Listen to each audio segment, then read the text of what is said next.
नमस्कार, बुलेटिन में आप सभी का स्वागत है और मैं हूं चेतना शर्मा आपके साथ। चलिए प्रोग्राम की शुरुआत करेंगे और सबसे पहले रुक करेंगे जिला पुलवामा के अवंतीपोरा की ओर। आपको बता दें कि अवंतीपोरा में जहां सुबह सवेरे इनकाउंटर की वारदात पेश आई है, इसी के मद्देनजर अवंतीपोरा में सुरक्षा बलों का अभियान अभी भी जारी है। आतंकियों की तलाश के लिए बड़े पैमाने पर सर्च ऑपरेशन भी चलाया जा रहा है। मुठभेड़ में सुरक्षा बलों ने एक आतंकी को मार गिराया था और अवंतीपोरा के चरसू इलाके की सुरक्षा बलों ने घेराबंदी अभी भी की हुई है। कांसों की अगर बात करें तो वहां पर पूरी तरह से जो है कॉर्डन ऑफ और सर्च ऑपरेशन जो है वो चलाया जा रहा है और एक आतंकी को जहां पर इस मुठभेड़ में मार गिराया गया है और अभी भी पूरे इलाके की अगर बात करें तो यहां पर अभी भी सेना का अभियान जो है ये लगातार जारी है। पूरे इलाके में छानबीन जो है वो अभी भी की जा रही है, लेकिन इसी के साथ साथ क्या कुछ ज्यादा जानकारी सामने आई है जिससे एक आतंकी को मार गिराया गया है, वो किस आतंकी संगठन से ताल्लुकात रखता था, क्या कुछ जो है मंसूबे जो है उस आतंकी के थे और उसी के साथ साथ किस तरह से अगर बात करें इस आतंकी को जिस तरह से ये मार गिराया गया है और उसके बाद क्या कुछ सूरत हाल अभी भी वहां पर बने हुए हैं, तमाम जानकारी लेंगे। हमारे साथ हमारे संवाददाता शेख कौसर ज्वाइन कर चुके हैं। तो शेख कौसर, हमें बताइए कि क्या कुछ ज्यादा जानकारी है अवंतीपोरा में जिस तरह से सुबह सवेरे ये एक जो है यहाँ पर हमला जो है होने करने की कोशिश की गई है। जी बिल्कुल चेतना, आपको बता दूं कि सुबह 8:30 के करीब सिक्योरिटी फोर्सेस को इत्तला मिली थी कि चरसू अवंतीपोरा में मिलिटेंट छुपे हुए हैं। उसके बाद बड़े पैमाने पर सर्च ऑपरेशन चलाया गया, तो सर्च के दौरान छुपे हुए मिलिटेंटों ने अंधाधुंध फायरिंग की जो कि एनकाउंटर में तब्दील हुआ। उसके बाद पुलिस की तरफ से एक ट्वीट आया कि एक मिलिटेंट मारा जा चुका है, तो उसके बाद फायरिंग भी रुकी, लेकिन अभी भी सर्च ऑपरेशन जारी है। अभी हमें एक खबर भी मौसूल हो रही है कि जो उसके आसपास दूसरा इलाका है उस पर भी बड़े पैमाने पे सर्च ऑपरेशन चलाया गया। एक खदशात ये है कि मजीद भी मिलिटेंट वहां पे छुपे हो सकते हैं और किसी को आने जाने की इजाजत नहीं दी जा रही है। मजीद सिक्योरिटी फोर्सेस को तैनात किया गया है। जी चेतना, बिल्कुल कौसर, ये भी बताइए स्थानीय लोगों की अगर बात करें तो क्या उन्हें भी सुरक्षित जगहों पर पहुंचाया गया है या वो भी जो है अभी वहीं पर हैं जहां पर उस इलाके की अगर बात करें? जी बिल्कुल चेतना, आपको बता दूं कि जहाँ पे एनकाउंटर है वो रिहायशी इलाका है, बहुत ही घने घने मकान है। वहाँ पे सिक्योरिटी फोर्सेस के लिए बहुत बड़ा चैलेंज रहता है क्योंकि जो सिविलियन वहाँ पे होते हैं उनको बाहर निकालना। तो अभी हमने देखा कि सिक्योरिटी फोर्सेस ने जो वहाँ पे रिहायश पजीर लोग हैं उनको सेफी तरीके से निकाला गया और सेफ जगह पे लिया गया। ये बहुत बड़ा चैलेंज होता है सिक्योरिटी फोर्सेस के लिए क्योंकि जो सिविलियन होते हैं उनको नुकसान ना हो, किसी को गोली ना लगे, किसी को कुछ। तो कुल मिला के अगर देखा जाए तो उनको सेफली तरीके से निकाला गया और सेफली तरीके से दूसरी जगह पे लिया गया। लेकिन आपको बता दूं कि एक मिलिटेंट जो कि पुलिस ने भी उसकी तस्दीक की है कि मारा जा चुका है, लेकिन मजीद मिलिटेंट छुपे हो सकते हैं क्योंकि वहां पे घना हुआ इलाका है। इस हवाले से सिक्योरिटी फोर्सेस ने पूरे इलाके को मुहासरे में ले लिया है। अभी भी सर्च ऑपरेशन जारी है। बिल्कुल कौसर, जिस आतंकी को मार गिराया गया है क्या उसकी पहचान अभी तक सामने आई है? जी बिल्कुल, अभी उसकी पहचान वो नहीं हो पा रही है।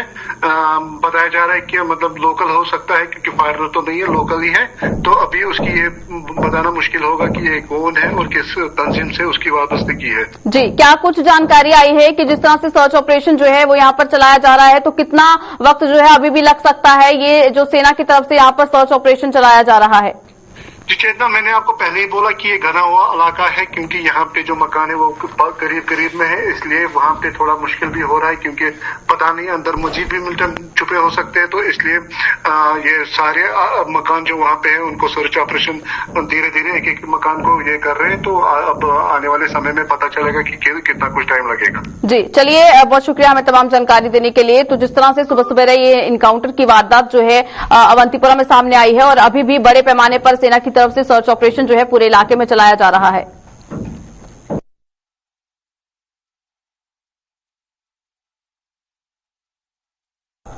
चलिए इसी के साथ आगे बढ़ जाएंगे, बात करेंगे जिला सांबा की। आपको बता दें जिला सांबा में एक बार फिर नशे की बड़ी खेप बरामद की गई है। सांबा के मानसर इलाके में पुलिस ने 124 किलो भुक्की बरामद की है। पुलिस ने ट्रक में सवार एक तस्कर को भी गिरफ्तार कर लिया है। कश्मीर से पंजाब ले जाई जा रही थी ये भुक्की की खेप और तस्कर के खिलाफ एनडीपीएस एक्ट के तहत मुकदमा भी दर्ज कर लिया गया है। जम्मू कश्मीर की अगर बात करें तो नशा तस्करी जो है वो अभी भी थमने का नाम नहीं ले रही है।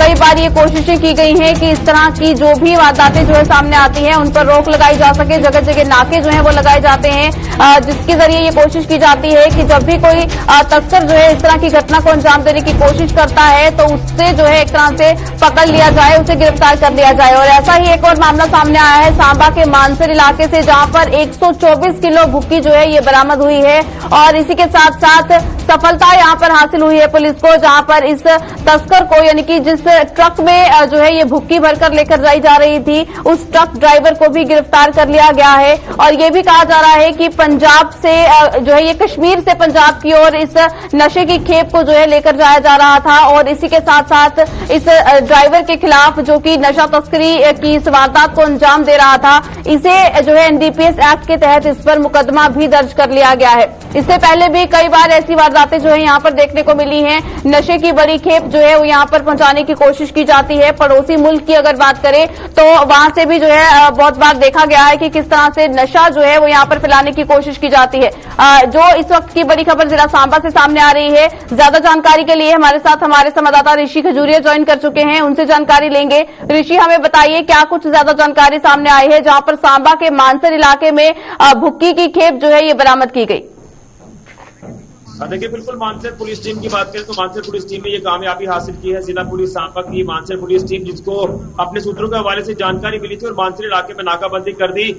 ट्रक को लेकर इन्फॉर्मेशन थी, पुलिस ने उस ट्रक को रोका मानसर नाका पॉइंट पर। उसकी जब चेकिंग की गई, तलाशी ली तो उन्होंने साफ यानी जो लकड़ी का बुरा होता है उसी की आड़ में यहाँ छुपा कर रखी थी और ये 124 किलो की बड़ी खेप जो कि पंजाब की ओर लेकर जाने का प्रयास, ये नशा तस्कर था जिसकी पहचान बताते चले कि जुनैद अहमद के रूप में, जो कि अनंतनाग का रहने वाला है। और पुलिस ने मामला दर्ज कर लिया, एनडीपीएस एक्ट के तहत मामला दर्ज कर पुलिस ने आगे कार्रवाई शुरू कर दी है।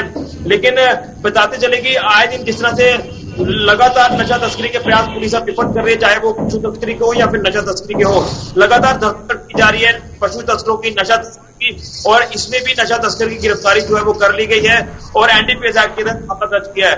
मैं आपको बताना चाहता हूं कि अगर मानसर पुलिस टीम की बात करें तो जिसको कहीं ना कहीं इंफॉर्मेशन ये पुख्ता तौर पर मिल चुकी थी कि फलाह गाड़ी जो दिखती है और ये पंजाब की जा रही है, तो उसको लेकर पूरी तरह से पुलिस ने काम किया और नाका पॉइंट के ऊपर इसको थर्द पहुंचा। लेकिन यही लोग हैं पकड़े गए हैं, यही समाज में नशा फैलाने का काम कर रहे हैं, युवाओं की जिंदगियां बर्बाद कर रहे हैं। हालांकि ये तो छोटी कड़ी है जो पकड़ी गई है, जिसमें ये स्मगलर पकड़ा गया है, लेकिन जो सरगना जो गिरोह काम कर रहे हैं उनके तक भी पुलिस को पहुंचना होगा ताकि नशा समाज पूरी तरह से खत्म किया जा सके। और कहीं ना कहीं लखनपुर प्रवेश द्वार को लेकर भी मैं कहना चाहूंगा कि पुलिस को इसमें बड़े स्तर पर इंटरवेन करना होगा। तमाम गाड़ियां जो असेंशियल सप्लाईज की आती हैं, चाहे वो जम्मू या कश्मीर की ओर जाती है या कश्मीर जम्मू से बाहर अदर स्टेट्स में जाती है, वहां पर हर गाड़ी की गहनता से जांच की जाए ताकि पता चल पाए कि एक्चुअल में ही ये जो असेंशियल सप्लाई जा रही है की आड़ में कुछ स्मगलिंग का जो प्रयास है वो किया जा रहा है। तो ये पुलिस को कामयाबी तो हासिल हुई है, लेकिन कहीं ना कहीं अभी भी और ज्यादा काम करने की जरूरत है। और अभी फिलहाल एनडीपीएस एक्ट के तहत इस मामले में पुलिस ने कार्रवाई शुरू कर दी है, नशा तस्कर की धरपकड़ करके ये 124 किलो की बड़ी खेप जो वो भुक्की की बरामद। बिल्कुल ऋषि, नशे की दलदल जो है वो और गहरी होती हुई नजर आ रही है जम्मू कश्मीर में और बहुत ज्यादा जरूरी भी हो जाता है कि प्रशासन को इस पर जो है कड़े संज्ञान लेने चाहिए ताकि युवा जो हैं वो इस दलदल में जहां फंसते हुए नजर आ रहे हैं और इस तरह के जो तस्कर हैं इन पर भी कड़े से कड़े कदम जो है वो उठाने चाहिए। चलिए ऋषि, बहुत शुक्रिया हमें तमाम जानकारी देने के लिए। तो ये बड़ी सफलता जो है सांबा पुलिस को हाथ लगी है, जहां पर आपको बता दें कि सांबा के मानसर इलाके में जो है पुलिस ने 124 किलो जो भुक्की है ये बरामद की है और इसी के साथ साथ जहां पर उसकी अगर बात करें उस ड्राइवर की, तो उस ड्राइवर को जो है उसे भी गिरफ्तार कर लिया गया है और इसी के साथ साथ उस ड्राइवर पर एनडीपीएस एक्ट के तहत मुकदमा भी दर्ज कर लिया गया है।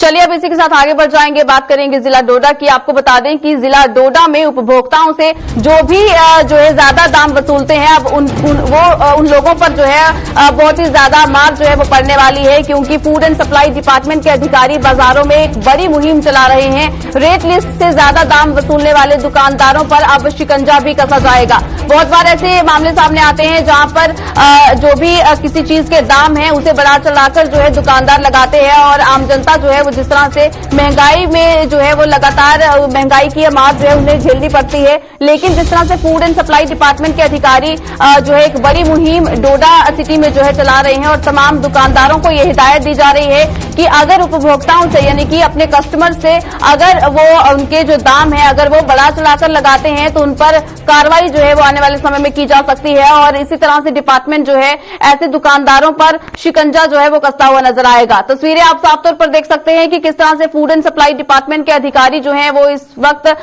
सिटी में जो है वहां पर तहकीकात करते हुए नजर आ रहे हैं। दुकानदारों से भी बातचीत की जा रही है और उन्हें भी ये बताया जा रहा है कि किस तरह से कड़े कदम जो है वो उठाए जा सकते हैं अगर कस्टमर से बढ़ा चढ़ाकर दाम जो है अगर वो लिए जाते हैं। हमारे साथ ज्यादा जानकारी के लिए हमारे संवाददाता वसीम गट्टू ज्वाइन कर चुके हैं, उनसे जानकारी लेंगे। वसीम, हमें बताइए फूड एंड सप्लाई डिपार्टमेंट की ये मुहिम जो है वो जिस तरह से आज डोडा की सिटी में जो है देखने को मिल रही है, इस बीच दुकानदारों का क्या कुछ कहना है और आम जनता की अगर बात करें तो उनके लिए किस तरह से फायदा होने वाला है? बिल्कुल, देखिए काफी दिनों से इस तरह की कंप्लेंट्स आ रही थी। अलग अलग जगहों पे जो है अलग अलग रेट देखने को मिले। जैसे हम डोडा नगरी की बात करें, फ्रूट्स के अलग रेट देखने को मिल रहे थे और डोडा बस स्टैंड की हम बात करें अलग रेट देखने को मिले थे। इसी मुहिम को लेके जो है फूड डिपार्टमेंट की तरफ से एक मुहिम चलाई गई है। ये मेरे साथ में आप देख सकते हैं फूड डिपार्टमेंट भी है जिसमें पुलिस भी है और नायब तहसीलदार भी हैं। इनसे बातचीत करते हैं कितने चालान इन्होंने अभी तक किए और किन लोगों पे जो है शिकंजा कसा जा रहा है। तो थोड़ा सा बताएं आज की मुहिम के बारे में जानना चाहूंगा, किस तरह की मुहिम आपकी चलाई हुई है फूड डिपार्टमेंट की तरफ से, थोड़ा सा जानकारी दीजिए। आपका बहुत बहुत धन्यवाद। हम फूड सप्लाई की तरफ से आज मार्केट चेकिंग कर रहे हैं जिसमें एलपीजी गैस जो डोमेस्टिक यूज हो रहा है उसका मीट के रेट जो है उसके बारे में और सब्जी और सफाई जो है होटलों के अंदर वो उसकी चेकिंग पे रखने हैं। बहुत सारे शॉप्स के ऊपर का ये भी कहना है कि हमें टाइम पे जो है रेट लिस्ट नहीं दी जाती, इसकी क्या वजह है? रेट लिस्ट बनी होती है, जिनको कलेक्ट करना तो दुकानदार का काम होता है। जो हमारे पास अवेलेबल ले जाए वो, बाकी वो अगर नहीं है जहाँ तो वो तस्कार के पास रिपोर्ट करे, वहां से बनवा ले। पहले की मंथली बनती हो, बाकी जो मीट की है वो एक बार साल में बनती है। जहाँ पे हम देख रहे हैं कि मटन का 450 रुपए रेट है, एडमिनिस्ट्रेशन ने भी दिया हुआ है। डिप्टी कमिश्नर साहब से हाल ही में हमने बात की तो उन्होंने बताया 450 रुपए रेट है। हम देख रहे हैं 500 रुपए रेट जो है मार्केट में चल रहा है। लोगों से क्या अपील होगी और खास करके उन दुकानदारों पे क्या शिकंजा कसेंगे, किस तरह की कार्रवाई उन पे होगी? उनको एक बार हम फाइन करेंगे, दूसरी बार हम कोर्ट का चलान कर देंगे। एक मौका उनको हम देंगे इस बार, अगर नहीं सुधरेगा तो दूसरी बार कोर्ट का चलान होगा। मेरे से नायब तहसीलदार भी हैं। सर, क्या बताना चाहोगे जिस तरह से मुहिम आपने चलाई हुई है, पूरा अमला जो आपके साथ चला है मार्केट के अंदर, क्या बताना चाहोगे? जो रेट में देख रहे हैं काफी कंफ्यूजन लोगों में भी है, क्या बताना चाहोगे इस हवाले से? आपका शुक्रिया। हम बार बार फूड सप्लाई, हमारी पुलिस, हम और म्यूनिसिपलिटी वाले जो है बार बार यहाँ चेकिंग के लिए आते हैं और हर बार इनको नसीहत भी करते हैं और चालान भी करते हैं। लेकिन इसमें मैं एक चीज लोगों से भी अपील करना चाहता हूँ कि थोड़ा सा एडमिनिस्ट्रेशन को कोऑपरेट करें, वो भी रेट्स वगैरह देख लें, रेट लिस्ट देखें, उस पर देखें जो रेट है उसके मुताबिक वो हर चीज जो है जो भी उन्होंने खरीदना, चाहे वो फ्रूट हो, सब्जी हो या मीट हो या कोई भी चीज हो, वो खरीदने के लिए उनको खुद भी रेट लिस्ट थोड़ा चेक करना है। अब इसमें कुछ अनपढ़ लोग होते हैं बेचारे जिनको पता नहीं चलते, लेकिन उनसे अपील है कि वो किसी दूसरे आदमी को पूछ कर और वो चीज खरीदे ताकि दुकानदारों पर उनकी तरफ से भी शिकंजा कसा जाए और वो क्या कहते हैं नाजायज मुनाफाखोरी से वो क्या कहते हैं बाज रहे। तो बहुत शुक्रिया हमसे बात करने के लिए। तो साफ तौर पर सुना आपने नायब तहसीलदार और डीएसओ साहब का क्या कहना है कि जो लोग जो है ज्यादा मुनाफा कमाने की कोशिश करते हैं खास करके शॉप्स के ऊपर, उन पे जो है बड़ी कार्रवाई देखने को मिलेगी आने वाले टाइम में। और खास करके लोगों को बताया गया है कि लोग जो डोडा डिस्ट्रिक्ट के हैं खास करके उनको कोऑपरेट करना चाहिए एडमिनिस्ट्रेशन के साथ और बताना चाहिए कि किस इलाके में किस जगह पे आपको दिक्कत आ रही है। अगर कहीं आपको दिख रहा है कि ज्यादा रेट उनको लग रहे हैं तो उन पे भी आने वाले टाइम में कार्रवाई कर सकते हैं। बिल्कुल वसीम, और आम जनता तक ये जागरूकता फैलाना भी बहुत ज्यादा जरूरी हो जाता है कि अगर वो भी किसी दुकान पर जाते हैं, कोई सामान खरीदने के लिए जाते हैं, तो उन्हें भी इतनी समझ होनी चाहिए कि जो भी सरकार की तरफ से या जो भी एडमिनिस्ट्रेशन की तरफ से जो रेट लिस्ट सामने आई जाती है उसके बारे में उन्हें जानकारी हो और उन्हें पता होना चाहिए कि किस प्रोडक्ट का रेट जो है वो इस समय कितना चल रहा है। चलिए वसीम, बहुत शुक्रिया हमारे साथ तमाम जानकारी साझा करने के लिए। तो डोडा की अगर बात करें तो डोडा में जिस तरह से अभियान जो है इस वक्त चलाया जा रहा है और तमाम अधिकारी जो है वो इस वक्त डोडा सिटी में जो है मौजूद हैं और दुकानों पर जाकर दुकानदारों को भी ये समझाने की कोशिश की जा रही है कि इस तरह से बढ़ा चढ़ाकर चीजों के दाम जो है वो ना लगाएं, क्योंकि उन्हें कार्रवाई जो है उन पर जो है हो सकती है आने वाले समय में।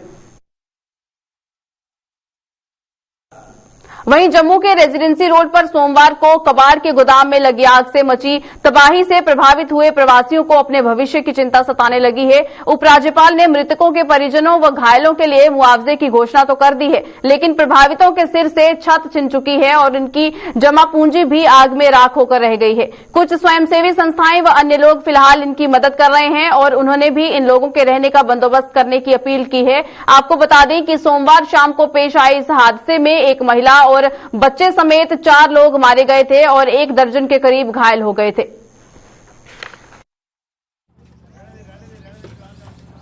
मैं काम पे गया था, अचानक 5:30 बजे 5:45 बजे अचानक आग लग गया उधर। फिर काम से आके देखता हूँ उधर सारा धुआं निकल रहा है। हमारा बंदा मर भी गया है, तो कोई बचा भी हुआ है। तो मेरा फैमिली का अभी बहुत दिक्कत हो गया, बंदा और भी जाने वाला है, मरने वाला है। अभी भगवान ने क्या किया पता नहीं, हमने उसमें क्या गलती था क्या था हमने देखा ही नहीं, हम काम पे था। उधर अचानक इतना नुकसान हो गया, हमें मालूम भी नहीं पड़ा। कल क्या है, पैसा तो देखिए हमारा बंदा ही नहीं है, पैसा तो बराबर होता नहीं। अभी जिसका मर चुका है, अभी उनको लिए हमारा लिए कुछ ऊपर सरकार ऊपर तरफ से कोई प्रशासन से मदद करेगा तो हमारा बंदा थोड़ा खुश रहेगा। सब दुखी परियाल है। मैं तो ये गवर्नर महोदय का शुक्रिया अदा करता हूँ कि उन्होंने जो 5-5 लाख रुपए जो जिनकी डेथ हुई है उनको अनाउंस किया है, लाख रुपए जो इंजर्ड हुए हैं उनको किया है। मैं गवर्नर महोदय से एक अपील और करना चाहता हूँ कि जो ये बेचारे यहाँ पे रहा करते थे उनकी रिहाइश का कोई बंदोबस्त कर दें, ताकि जो परिवार जहाँ से डिसेबल हो चुके हैं उनका कोई देख रेख के लिए कोई ना कोई ऐसा जुगाड़ बना दे कि उनको कहीं झुग्गी बना के दे दें, कहीं रहने के लिए उनका कोई बंदोबस्त कर दें। है तो वो भी इंसान ही, इंसान का भला करना इंसान का ही काम है। और मैं गवर्नर महोदय का शुक्रिया अदा करता हूँ और खास करके मैं फायर सर्विस का और लोकल एडमिनिस्ट्रेशन पुलिस का उनका बहुत हम गवर्नर महोदय से उन्होंने तो का अनाउंस भी किया कि 5-5 लाख रुपया जो जिन डेथ हुई है उनको दिया है और 1-1 लाख जो इंजर्ड है 25-80 हजार जो कम इंजर्ड है उनको दिया है। मैं एलजी साहब का भी बड़ा शुक्रिया अदा करती हूँ कि उन्होंने बहुत अच्छा काम किया है और उनको हेल्प दी है। अभी तो उनको चर्च में रखा हुआ है, अब देखते हैं कि मतलब कैसे उनको रखना है। आप एडमिनिस्ट्रेशन से ही करेंगे गुहार के कैसे उनको रखना है। परिसीमन आयोग की ओर से कुछ संशोधनों के साथ मसौदे को सार्वजनिक करने के बाद एक बार फिर जम्मू कश्मीर में सियासत गर्मा गई है। मसौदे के सार्वजनिक होने के बाद सियासी दलों के नेताओं की लगातार प्रतिक्रियाएं सामने आ रही हैं। परिसीमन के मसौदे को लेकर भाजपा नेता और पूर्व डिप्टी सीएम कविंदर गुप्ता ने कहा कि हर क्षेत्र के लोगों के साथ न्याय हो, आयोग ने इसका प्रयास किया है। वहीं नेशनल कॉन्फ्रेंस के प्रांतीय अध्यक्ष रतन लाल गुप्ता ने कहा कि उनकी पार्टी के दोनों सांसद अपनी आपत्तियां दर्ज करवा चुके हैं और अब गेंद जनता के पाले में है। उधर आम आदमी पार्टी के मुताबिक जनता की जो भी आपत्तियां हैं उन्हें परिसीमन आयोग के समक्ष रखा जाएगा। जो कॉन्स्टिट्यूंसीज की हदबंदी की गई है उसको दर्शाया गया है और कुल मिलाकर के सभी के साथ न्याय हो इस प्रकार की कोशिश की गई है। हमें उम्मीद है कि सभी को बराबर, चाहे वो एरिया वाइज हो, चाहे वो टेरन का हो, चाहे वोटर का हो, मद्देनजर रख के इसको किया गया है। तो इसके बाद 21 मार्च तक इसके लिए ऑब्जेक्शन भी लोगों से मांगे गए हैं। अभी भी जिन लोगों को लगता है कि कोई तहसील या कोई पटवार हल्का उसके बारे में, तो उसके लिए वो अपने व्यू दे सकते हैं। कुल मिलाकर के एक न्यायपूर्ण ये होगा। हमें भारतीय जनता पार्टी ऐसा महसूस करती है। और पहले जो 1996 में डिलिमिटेशन हुई थी उसमें बहुत सी खामियां थी और खास करके वो लगता था कि किसी पार्टी विशेष के लिए वो बनाई गई है और उसी कारण से उन्होंने 2026 तक ये भी प्रावधान कर दिया कि ये डिलिमिटेशन हो ही नहीं सकती। तो काफी उससे जनता भी परेशान थी और समय समय पर आवाज भी उठती थी। अब जो डिलिमिटेशन बना है तो हमें उम्मीद है कि जो भी होगा वो लोगों के हित को देखते हुए और कॉन्स्टिट्यूंसी के हितों को देखते हुए होगा। देखिए, हमारी पार्टी के जो ऑनरेबल मेंबर पार्लियामेंट थे 3 के 3 उसमें एसोसिएट मेंबर थे। उन्होंने ऑलरेडी 2 बार ऑब्जेक्शन फाइल किए। उसमें से कुछ मानना या नहीं माने वो तो उनकी बात है।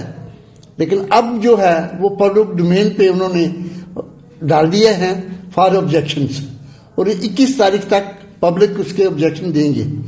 तो जिनको ऑब्जेक्शन देने होंगे वो देंगे 21 से पहले।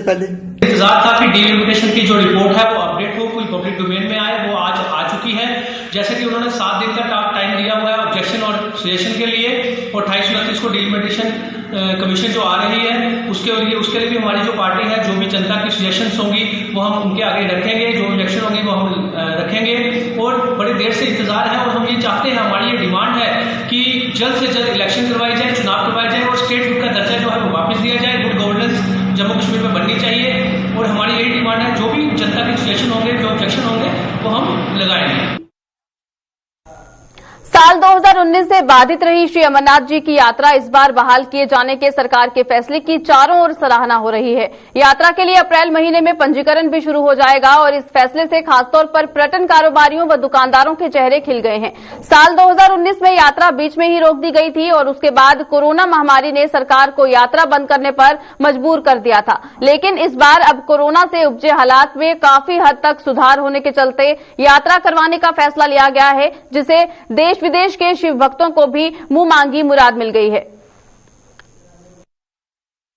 पर्यटन के साथ जुड़े वो लोग हैं, बेसब्री से पलकें बिछा के बैठे हुए हैं कि कब ये यात्रा शुरू हो और हम लोगों को मौका मिले।